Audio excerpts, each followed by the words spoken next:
झारखंड लोक सेवा आयोग, या यूं कहें तो झारखंड विवाद सेवा आयोग भी कह सकते हैं जेपीएससी को।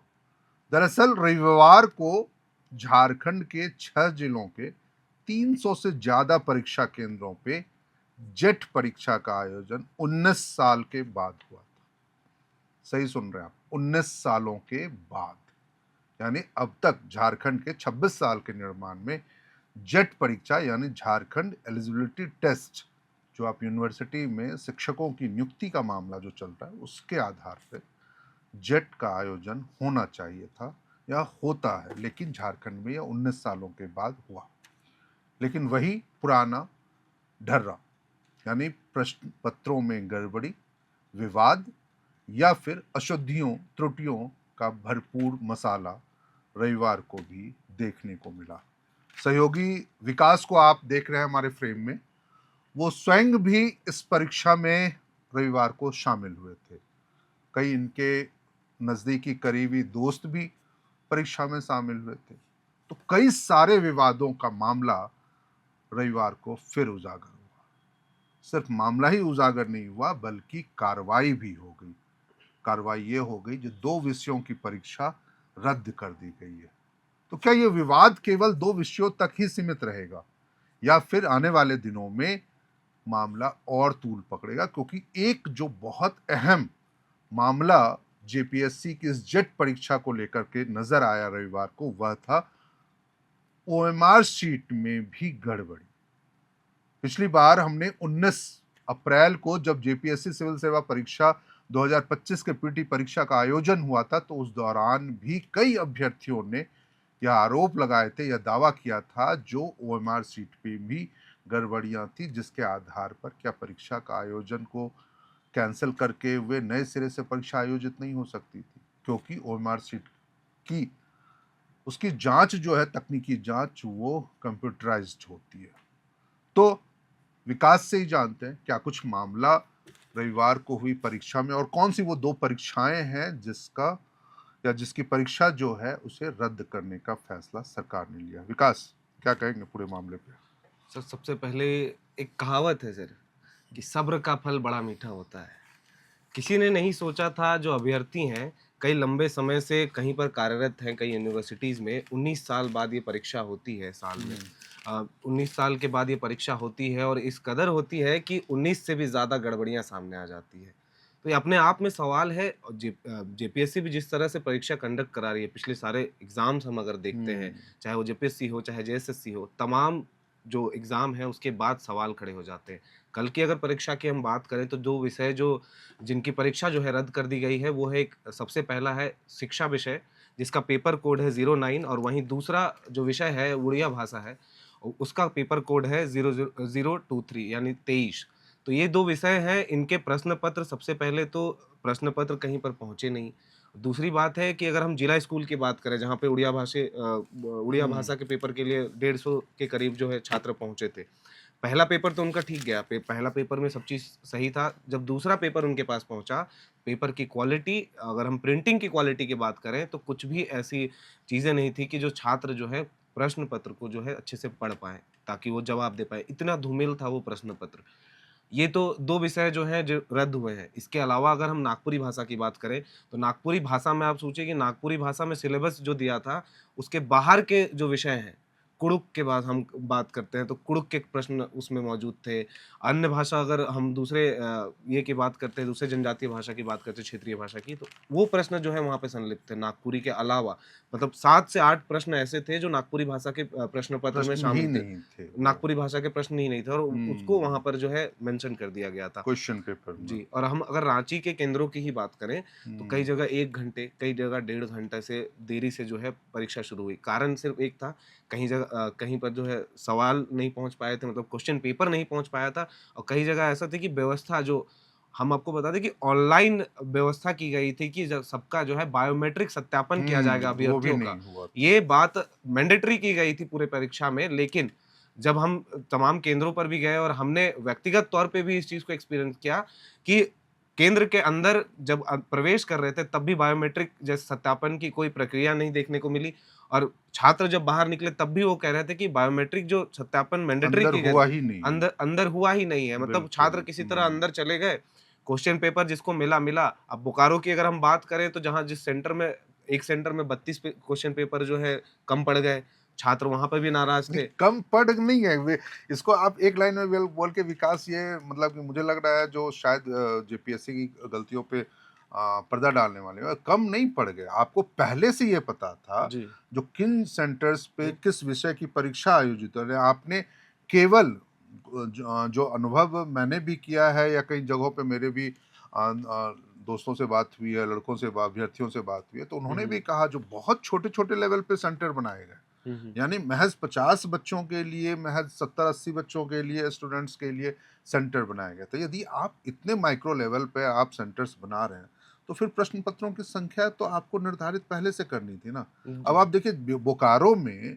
यदि ये कहा जा रहा है जो एक सेंटर पे क्वेश्चन पेपर ही नहीं पहुंचे, तो क्या हालत हुई होगी उन छात्रों को। क्योंकि ये हालत मैं इसलिए कह रहा हूँ क्योंकि कई परीक्षा केंद्रों पे, खासकर यदि मैं रांची की बात करूं, रांची से जितने भी विषय अलग अलग विषयों में छात्रों ने जी आवेदन भरे, उन सभी का सेंटर रांची से बाहर भेज दिया गया। यानी आपने बोकारो भेज दिया, किसी को धनबाद भेज दिया, या फिर किसी को जमशेदपुर भेज दिया। यानी आप अपने शहर में, जो पिछले बार तक ये जी व्यवस्था होती थी, जो आप अपने शहर में परीक्षा दे रहे हैं, कठिनाइयों का आपको मुश्किलों का सामना नहीं करना पड़ता था। इस बार तो भारी मुश्किल का सामना करना पड़ रहा है। अब बताइए, जो 5 घंटे का सफर करके बोकारो जाएं और वहां पता चला जो मेरा तो प्रश्न पत्र ही नहीं है, और आप एक लाइन में सिर्फ परीक्षा कैंसिल करके यदि इस जिम्मेदारी से मुक्त हो जाएंगे, तो ये बहुत हैरान करने वाली बात। जी बिल्कुल सर। और एक दूसरा एक और जो महत्वपूर्ण विषय है ये भी, हम्म, जो कैसे आप ये कह सकते हैं जो प्रश्न पत्रों में जो आपने प्रश्न पत्र तैयार कर रहे हैं, आप उसमें किसी हम्म। दूसरे भाषा को शामिल कर लेंगे, तो ये भी एक काफी गड़बड़ी वाला, क्या आप कह रहे थे। जी मैं कह रहा था जैसे सेंटर की जो जहाँ बात आती है, हम्म। छात्र इतने लंबे समय के बाद परीक्षा दे रहे थे। अब जिसका रांची सेंटर है, जिसने ऑप्शन में 3 ऑप्शन चुनने थे, बिल्कुल। 3 ऑप्शन में मैंने चुना रांची, हज़ारीबाग, रामगढ़, 3 ऑप्शन मैंने चुने। कई छात्रों ने जमशेदपुर भी चुना था। हम्म। लेकिन इन तीनों ऑप्शन के बजाय एक चौथा ऑप्शन जो चौथा है ऑप्शन छात्रों को दे अपने दिया गया। अपने मतलब सिरे आप से। प्रिपेयर्ड भी नहीं है। किसी को हम्म। धनबाद भेज दिया जाता है। अब यहाँ से 4 घंटे का सफ़र करके वो पहुँचते हैं। अब ट्रेन की सुविधा नहीं हुई, बस की सुविधा नहीं हुई, टाइमिंग मैच नहीं किया, तो लोग प्राइवेट वाहनों को, मतलब निजी वाहनों को भाड़े पर भी लेकर पहुँचे हैं कई लोग छात्र जमा करके। बिल्कुल अब बिल्कुल। सोचिए इतना खर्चा करके बच्चा जो एग्ज़ाम देने के लिए पहुँचता है, 4-5 हज़ार रुपए खर्च करता है परीक्षा देने के लिए, तैयारी करता है इतने साल, और इतने लंबे समय के बाद होती है परीक्षा, और जब आप केंद्र में पहुँचते हैं तो पता चलता है कि क्वेश्चन पेपर ही नहीं पहुँचा। नहीं। 1 घंटे हंगामा होता है, जेपीएससी को सूचना दी जाती है अधिकारियों को, क्वेश्चन पेपर 1.5 घंटे बाद पहुँचता है, कहीं पर तो क्वेश्चन पेपर पूरी तरह से पहुँचा ही नहीं। मतलब आप 19 साल बाद एक परीक्षा लेते हैं, ले वो रहे। भी इतने बार-बार, क्योंकि हम इस सरकार में बार-बार ये चीज़ देख रहे हैं कि चाहे वो जेपीएससी की परीक्षा हो या जेएसएससी की, हस्तक्षेप जो है हाई कोर्ट को करना पड़ता है।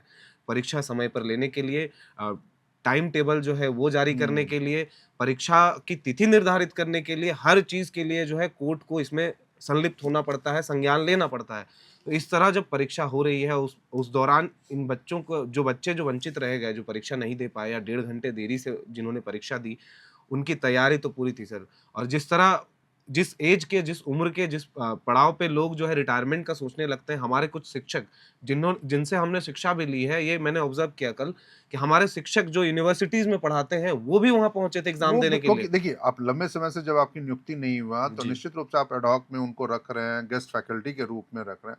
कोशिश तो उनकी भी यही होगी ना, जो कम से कम अब रेगुलर हो। हुँ, हुँ। अभी देखिए, दर्शक हमारे बहुत सारे ये जान भी रहे होंगे, या फिर मैं उन दर्शकों के लिए बात बता दूं, जो ये जेट परीक्षा का आयोजन कोई नियुक्ति प्रक्रिया का हिस्सा नहीं है।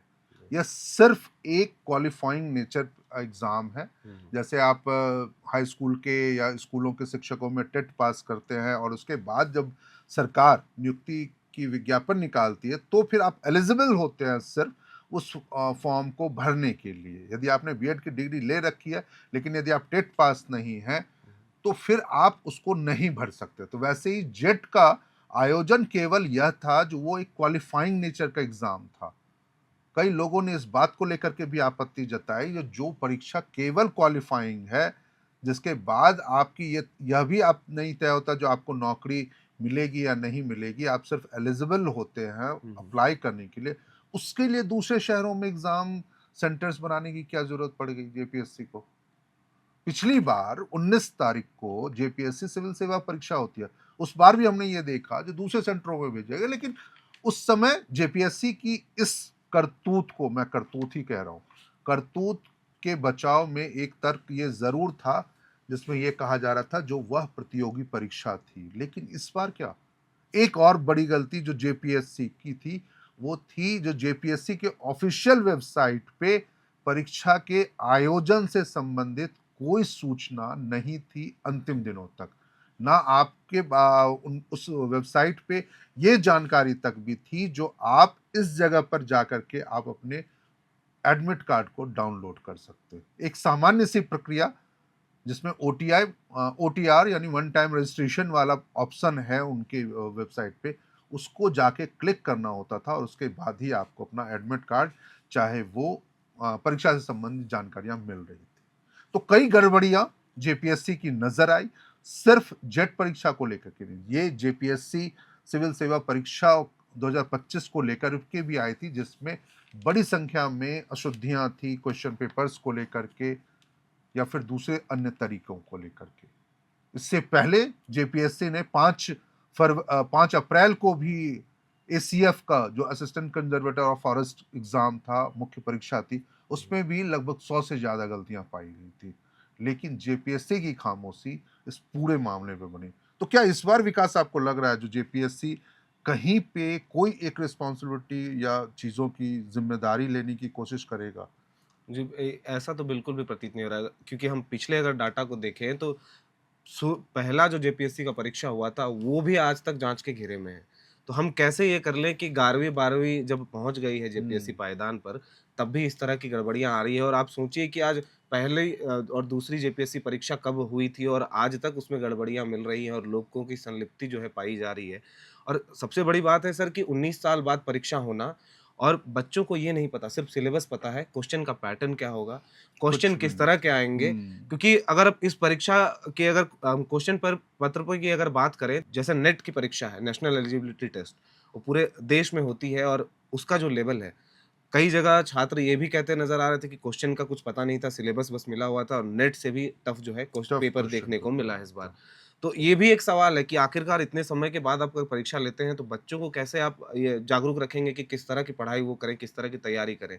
और सबसे बड़ी बात आपने भी कही सर कि ये परीक्षा कहीं नौकरी नहीं देगी, ये सिर्फ एक पात्रता है कि आप जेट क्वालिफाई कर चुके हैं तो आप जो है पीएचडी के लिए आप इनरोल कर सकते हैं, पीएचडी नहीं था ये, आप सिर्फ शिक्षक के लिए शिक्षक अप्लाई के कर लिए सकते हो। अप्लाई कर सकते हैं, मतलब आगे सहायक जो असिस्टेंट प्रोफेसर के लिए हुँ, आप झारखंड के यूनिवर्सिटियों में, जी, ये केवल झारखंड के यूनिवर्सिटी में आप असिस्टेंट प्रोफेसर के लिए सिर्फ अप्लाई कर सकते हैं, वो भी तब जब वो वैकेंसी आएगी। क्योंकि पिछली बार भी वैकेंसी 2007 में आई है और उसके बाद से अब 19 सालों तक कोई वैकेंसी झारखंड के यूनिवर्सिटीज में नहीं आई है। उम्मीद ये की जा रही है जो इस बार जब जेट परीक्षा का आयोजन हो रहा है या हुआ है, कुछ परीक्षाएं रद्द भी कर दी गई हैं, तो उम्मीद की जा सकती है जो आने वाले दिनों में या महीनों में, सालों में शायद झारखंड के यूनिवर्सिटीज में असिस्टेंट प्रोफेसर्स की नियुक्ति के लिए विज्ञापन आएंगे। लेकिन क्या, फिर वही एक सवाल, जो क्या ये परीक्षा का आयोजन केवल सिर्फ इसलिए होना चाहिए या फिर जेपीएससी के लिए उनकी गलतियों पे पर्दा डाल देना चाहिए जो वो जेपीएससी एग्जाम पास करवा रही है? क्योंकि जेपीएससी परीक्षाओं के लिए आपको बेहतर ना सिर्फ पढ़ना होगा बल्कि आपको इससे भी लड़ना होगा जो चुहाड़ विद्रोह यदि लिख दिया जाए तो फिर आप कंफ्यूज मत होइएगा। ये ऐसा कुछ हुआ है जेट के एग्जाम में। तो इस वीडियो में फिलहाल इतना ही। सहयोगी विकास को बहुत बहुत शुक्रिया, धन्यवाद और शुभकामनाएं भी, क्योंकि ये खुद भी परीक्षा में शामिल थे। और तमाम उन अभ्यर्थियों को भी शुभकामनाएं जो इस परीक्षा में शामिल हुए, लेकिन उनके लिए सहानुभूति भी है जो परीक्षार्थी 2 विषयों के, खासकर जो उड़िया भाषा के हैं चाहे वो शिक्षा भाषा के हैं, यदि उनकी परीक्षा आने वाले दिनों में फिर से आयोजित होती है तो उनको शुभकामनाएं। और उम्मीद ये कर सकते हैं जो जेपीएससी कुछ तो जिम्मेदारी निभाए झारखंड के लिए। बहुत बहुत शुक्रिया। कैमरे के पीछे हमारे सहयोगी हैं सुमन, मैं हूं शैलेंद्र, आप देख रहे थे एयर नाउ। शुक्रिया।